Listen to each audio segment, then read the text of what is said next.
Hi guys, so masama nga ngayon yung karamdam ng kapatid ko. Nagre-request ng avocado daw. Gawan daw siya. Ayan. Ang mukha parang binagsakan na lang at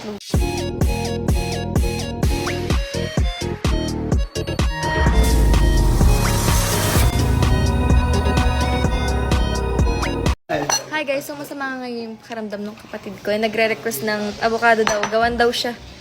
Ayan. Ang mukha parang binagsakan na lang at lupa. Nagawa ka na nga eh. Mag-iwan na ito. Ilaw pa yan. Ano ka ba? Sorry. Kapatid ko masyado pang batang-bata talaga eh. Hiwain niya daw to. Diyos ko, ano makukuha mo dito, Day? Wala mo. Paguntay ka na lang kasi doon. Okay? Okay.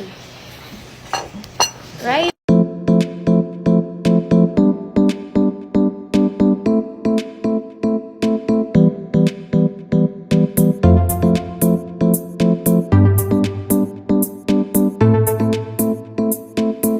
Alam niyo ba guys, sa mga hindi nakakaalam, pag bumibili yung papa or mama namin din, tuwan-tuwa talaga kami. At kami, tatlo kami magkakapatid. Tapos yung bonding namin, family namin, kumain kami sabay-sabay. Sobrang ako lang pinaka-paborito talaga to. Arigato gozaimasu. Pwede wala yan na natin yung arte. So, yung guys, tapos na naman yung Yung ako sa...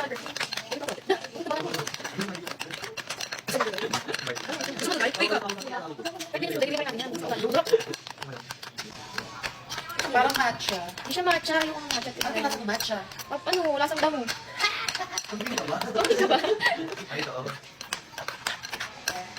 Hindi yarn, joke lang. Hindi ko talaga love ang matcha, pero I do respect those people na, ano ba yun, love yung matcha. Kasi iba naman tayo ng panlasa eh. Pero ako talaga, hindi ko siya Same. mapait kasi. Pero kung titignan mo siya, matcha is the one of my favorite. Look lang. Pero pag kakainin mo na, ayun na. Iinumin, hindi ka kain.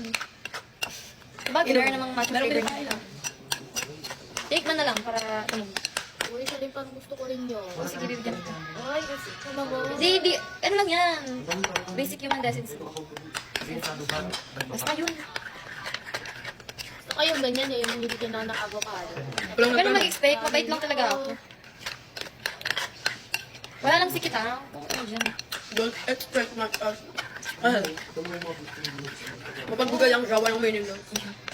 Sa akin na meaning yun eh.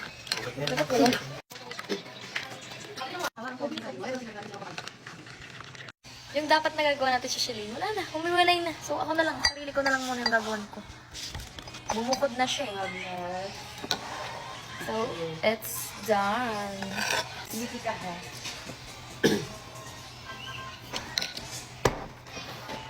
Ayan na, sino ko yung avocado?